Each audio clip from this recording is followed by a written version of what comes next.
Hi everyone, thanks so much for coming out tonight to hear me speak. This isn't necessarily the average knowledge share because I'm not going to enlighten you on something that I'm an expert on or that I have strong opinions on, but rather attempt to share with you all my experience with a topic super close to home, extremely sensitive, and very important to me. I don't have an overwhelming point I want to get across or a lesson I want to leave you with, but being out west, I've realized that my East Coast experience was not the majority of Americans' experiences.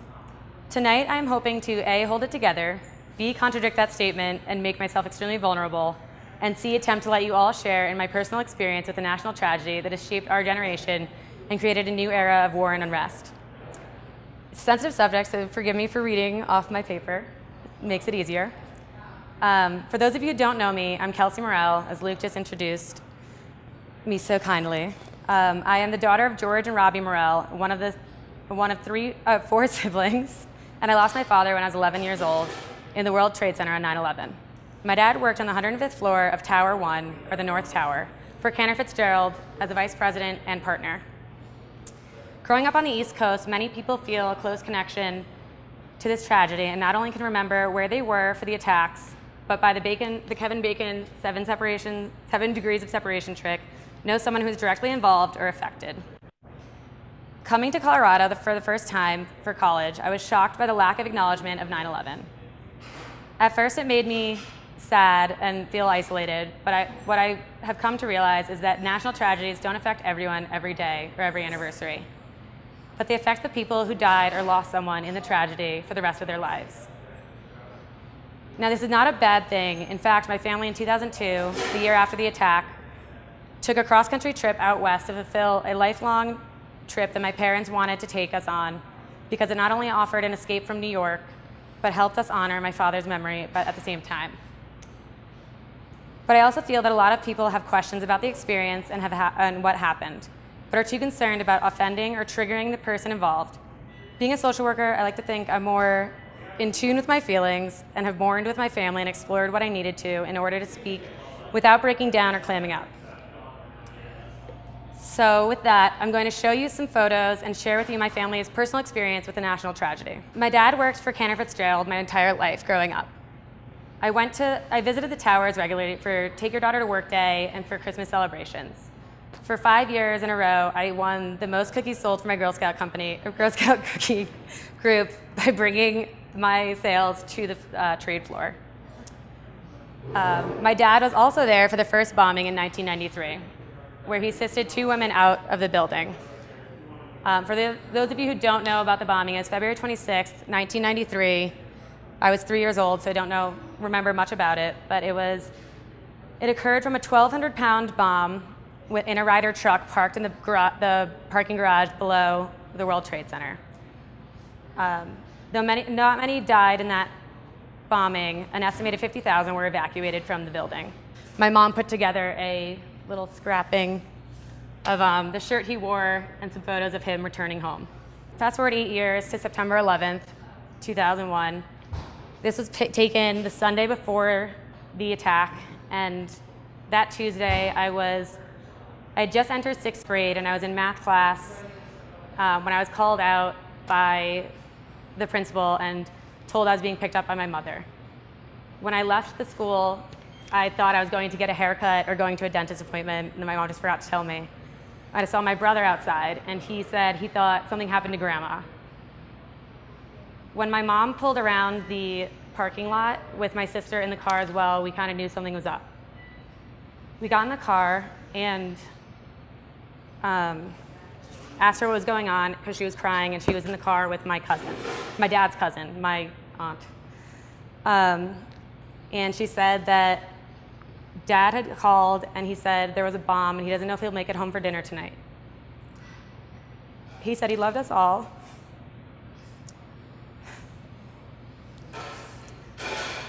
And we went home to wait to hear news. In the attacks was also his best friend.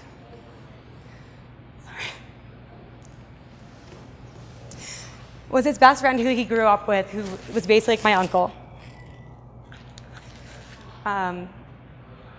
So his family and my family got together at the end of during the next couple of hours, we were just waiting for news. Hundreds of people came to our house to be with us and kind of support us. But we had no news. We weren't hearing anything from hospitals or my dad or anyone that was in New York. In the weeks to come, which I felt like lasted months, which I came to realize while making this presentation was actually only 1 week. We were surrounded by hundreds of family and friends and people I didn't even know who just had known my father and came to show us support. On Wednesday, September 19th, at this point we had held a memorial service for my father. At this point we had no confirmation that he was dead, but that his remains were not found and he was not in any of the hospitals. My uncle's remains were not found either, so they had his memorial service a couple days after. I'm going to read the eulogy which I wrote when I was 11 years old for my father's memorial service, because it's actually posted in the museum. They have you can look up every name that was a victim there, and you can scroll through different photos that were posted. And my eulogy was posted because it's funny, but it's also an 11-year-old, so it's sad. But so forgive me, I can't even read my own handwriting, and my handwriting still looks the same. But I know that everyone has their own memories of my father, but I wanted to share mine. My dad was a rare kind of a man. He knew everything and everyone. He had more stories than you have time to learn one. He had the corniest jokes, but in a way, they were the funniest jokes ever. He had a heart bigger than the whole country. I never knew how small the world is, but on one vacation, we took a hike and found a ruin, and it was given to the island by his sergeant from military school. Now, I don't know how I'm going to let him go, but I know that he did everything in life he wanted to, and is now in heaven with his parents, watching over my family and relatives and everyone who came to support us. And he may have left us visually, but not spiritually. And I'll always love him, and he will help me through all challenges in life. Thank you all for coming.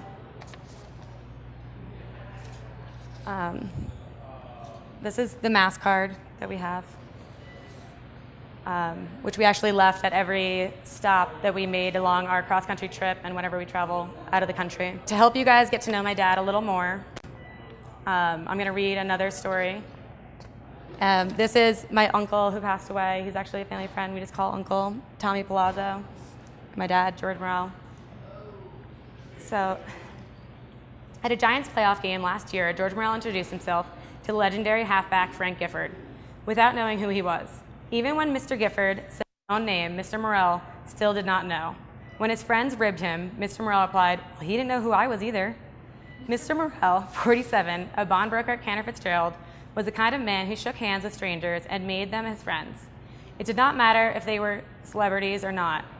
George made the shoe shine guy feel like $1 million, said his younger brother Mark. He didn't collect cars or postage stamps, he collected friends. The elder Mr. Morell lived with his wife, Roberta, and their children, Nancy, George Jr., Kelsey, and Harrison, in Bedford. He liked to hunt and fish and often took his family along. But his favorite pastime was telling stories about his encounters with life. He always had one more to tell. Also, one of his mottos was, "Why ruin a good story with the truth?" He was famous for his exaggerations and changing the ends to make it a better story, which I probably do as well.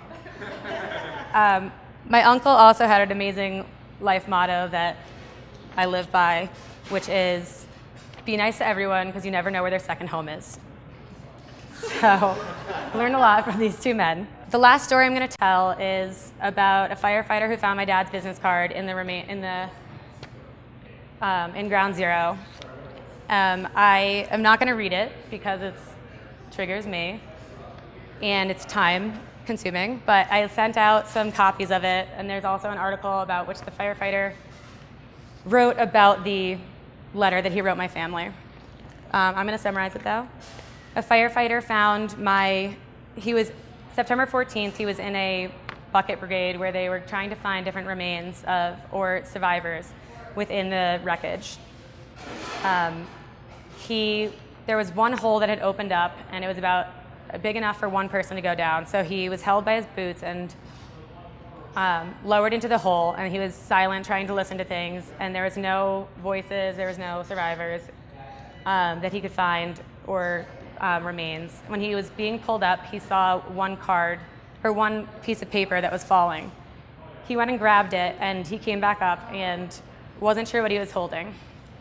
A New York firefighter told him that Cantor Fitzgerald was a company that was based on the top of the Twin Towers. So my dad worked on the 105th floor of the building that collapsed last, and his card somehow managed to survive for 3 days for this firefighter to find it. He felt an overwhelming need to contact someone in the family, so he went through, in the article you can see, he went through a lot of time to try and find someone from Cantor Fitzgerald who contacted us, in which time my mom contacted him, and he wrote her this letter. Many months later, we met up with this firefighter, and he brought us to Ground Zero and let us take home different marble and glass, which we made the glass into different jewelry, which is also laying out over here if anyone wants to see it. And the marble was in the first photo, which we made into an art piece.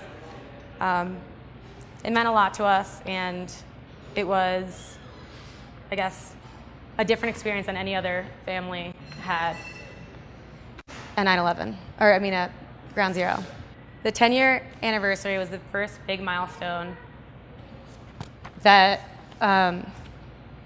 came, obviously.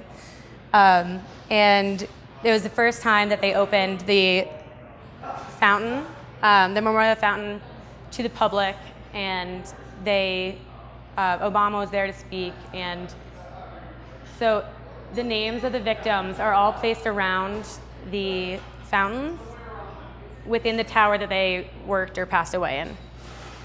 So, and you could ask them, instead of doing it alphabetically, that you could ask them to put them next to people that you knew or whatever. So we have Thomas Plaza and George Morell together.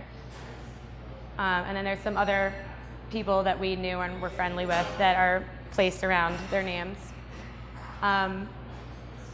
This anniversary was one of the first ones we went to. The first year we went to the city memorial, and this was the first one we went to. This was the last one we went to in the city, because it was less personal for us, and we didn't feel that it really honored my father. It was a great experience, and I'm happy we went, but I'd rather go see the memorial and the museums on my own and stay with my family. This is a photo of a small portion of the people that were at a party that we call the Remember the Boys, and we used to have golf tournaments for my father and Tommy. And this was in honor of my sisters running the New York City Marathon, to which she ran for Tuesday's Children. Tuesday's Children is just one of the different organizations that exist to help victims and their families that have been affected by terrorism. And another one is Cantor Fitzgerald 9/11 Foundation, which allowed for, my older brother, George Morell, worked for Cantor Fitzgerald for a time in the past 5 years, but he just left. And so for 9/11, they would bring in different celebrities to promote sales and get people to donate, and the portion would go to the 9/11 Foundation. I was lucky enough to go to the Justin Bieber concert because I didn't work for Cantor Fitzgerald, so that was pretty cool. This past year was the 15-year anniversary, in which we had already said that we weren't going to go to the city. So we chose to go to the cemetery with our family, which this is the Plazos. This is the Morells. And we all went to the cemetery because my dad and my uncle are buried very close to each other. And then we went to, the structure behind is the memorial that was built from steel from the towers in Westchester County, and around The base is names of each victim from Westchester County. And underneath is a small blurb that either reminds people of them, of the victims, or I don't know what else they say. But ours says unforgettable because my dad sang Unforgettable to my mom through a psychic months after 9/11. This is just a photo of the future plans for the site. These are the fountains. That's the museum. Oh no, I'm sorry, that's the path, which is the train to New Jersey. And the museum is actually underneath.